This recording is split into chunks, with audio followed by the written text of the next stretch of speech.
Olá, meu nome é Daniela Palma Mungioli e esse é o Vet Help. Hoje nós vamos falar sobre doença renal crônica. Nome grande, né? Ixi Maria, nome grande agora, como é que eu faço para explicar? Doença renal crônica significa doença crônica dos rins. Ixi, e agora?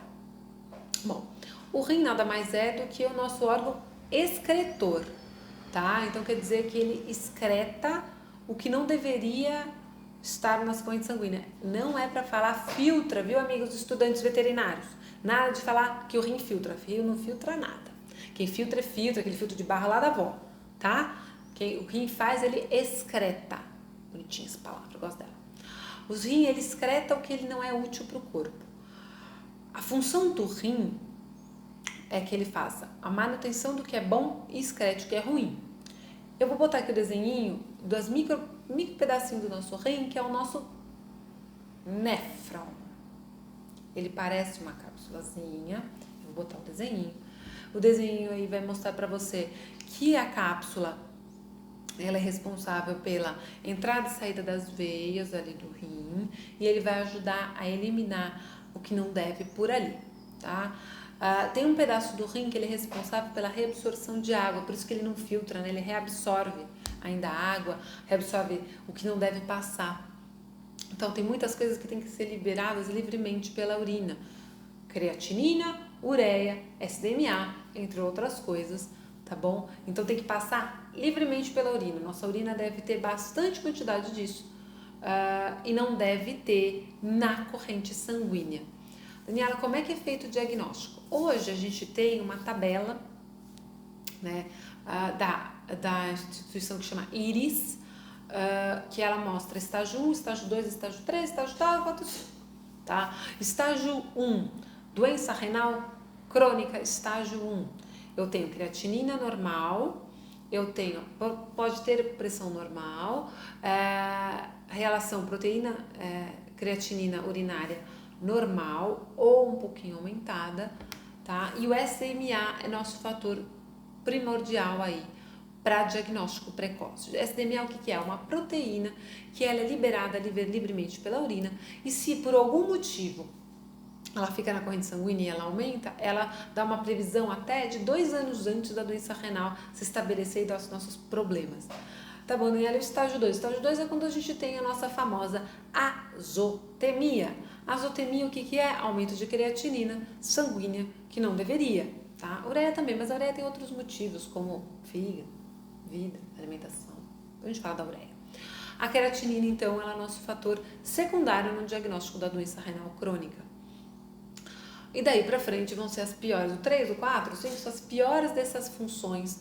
Pressão, densidade urinária, relação proteína-creatinina urinária, creatinina, SDMA, elas vão piorando conforme a classe 1, 2, 3, 4, 5 vai acontecendo, tá? A classificação. Então, estadiamento da doença renal crônica.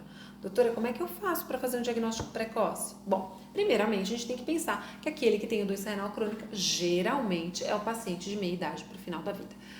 Claro, pode acontecer antes? Pode. Aquele paciente que tem cisto renal, aquele paciente que tem outros tantos problemas, ele pode vir a ter a doença renal crônica antes, tá? Mas o que a gente tem que pensar é paciente de meia idade. O que você tem que pedir lá para o seu médico veterinário?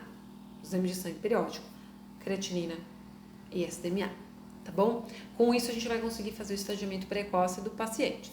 E tratamento, doutora? Bom, se a gente parar para pensar que eu tenho uma doença renal crônica, que ela não é uma coisa aguda a gente vai falar num outro vídeo, doença renal aguda a gente fala em outro vídeo, mas a doença renal crônica, ela é uma doença que não é reversível.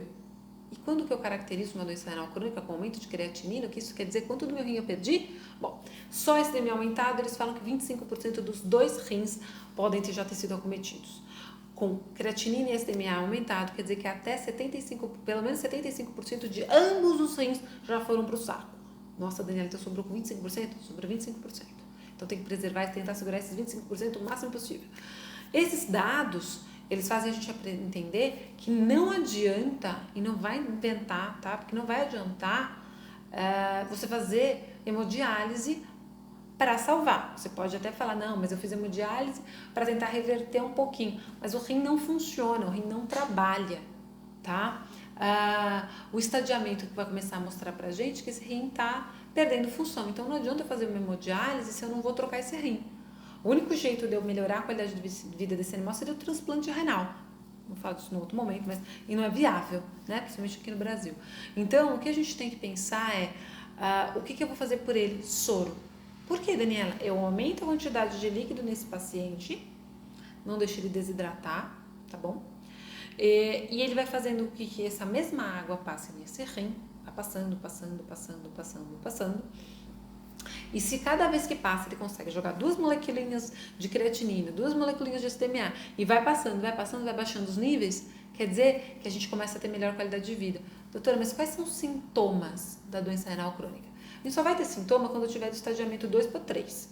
Eu não vou ter não vou ter nada em 1, nada em 2. Agora que eu estiver passando por 3 é que eu vou ter sintoma, tá? Quais são os sintomas? Vômitos, diarreia, prostração, falta de apetite.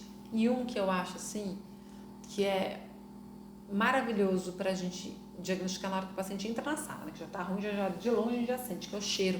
Ele faz um hálito que a gente chama de hálito urêmico. O cheiro fica bem forte de xixi na boca. Então, notou alguma coisa de hálito ruim? Leva no veterinário. Se não for rim, o que é? Dente, que você também precisa fazer uma profilaxia dentária no seu paciente, né? Então, no seu paciente não, no seu pet. Então, uma coisa que a gente fica logo de olho é o cheiro dessa boca. Tá? Então, notou de longe, creatinina aumentada. Desce o soro. Doutora, mas e aí? Bom, estudos indicam que uma doença renal crônica, para reestabilizar, no caso do cão, ele pode demorar até 4 semanas de soro na veia. Além do controle da pressão, da alimentação. Então, é longo o tratamento, é crônico. Ferrou. Eu vou ter que tratar pra caramba esse paciente. A gente vai ter um grande problema aí pra frente. Doutora, mas você já teve bons casos de sucesso já, de um paciente que ficou exatos 28 dias de soro na veia. Ele piorou na primeira semana, porque tem uma curva aí, depois você pede pro seu veterinário explicar, vai ter uma curva de piora. Aí ele chega, que a gente chama de platô, e ele começa a melhorar. O meu cachorro, esse que eu tô falando, demorou 28 dias para melhorar. E aí ele não voltou pelo patamar de qualidade, tá? Ele voltou já ainda com uma creatinina alta, mas eu consegui fazer uma manutenção de soro 3 vezes por semana por mais de um ano. Então ele teve qualidade de vida, doutora? Teve. Teve qualidade de vida, comeu, brincou, fez buraco, fez de tudo. Se cuidou pra dedéu, né? Com o sorinho a gente conseguiu trabalhar e ter uma qualidade de vida bem grande para ele. Bom, então eu tenho que fazer tratamento com soro. E os pacientes que não têm resposta? Bom, o paciente que não tem resposta, a gente não tem muito milagre. A gente não tem como fazer essa creatinina sair, né? Mas esse que está em bom tratamento, esse que está pelo menos conseguindo segurar, a gente tem algumas rações disponíveis. No caso de gato, sensacional, já chegou no país, que chama Early Kidney, que é para doença renal de estágio 1. Então lá quando eu começo a notar que eu tenho uma alteração, eu já entro com a ração e aí eu tenho o melhor prognóstico para esse animal também alimentar. Para os que já estão ali estabilizados, a gente usa Advanced Kidney, que seria a de avançado, ou só as renais mesmo, que a gente tem no mercado, que é para paciente já estabilizado com a doença renal. Mas na hora que a gente diagnostica o tratamento e o paciente não está comendo, a gente fala que não importa o que ele comer nessa primeira, segunda semana, porque eu preciso estabilizar esse paciente. O importante é ele comer. Primeiro, ele vai consumir, se ele não estiver comendo, ele vai consumir o que ele tem ali de reserva, que é massa muscular, gordura, né? Então eu tenho que evitar que ele destrua o próprio corpo e permita que ele coma. Depois a gente pensa aí o que ele vai comer como medicamento, né? Como uma ração que vai dar melhor qualidade de vida. Então, hoje eu digo aqui na minha clínica veterinária que tem 2 motivos pelos quais o animal acaba morrendo. Câncer ou doença renal. Os outros são muito poucos, a maioria são essas 2 doenças. Então, a gente tem que preservar muito os nossos animais e começar com o diagnóstico precoce. Gente, vamos tratar, não bobeia. Vamos lá, 5, 6 anos, SDMA, creatinina. De 6 meses, 1 em 1 ano, não bobeia, tá? Diagnosticando cedo, a gente tem qualidade de vida e prognóstico, tá bom? Tem alguma dúvida? Teve algum caso na sua família? Manda pra mim. Vamos conversar, tá bom?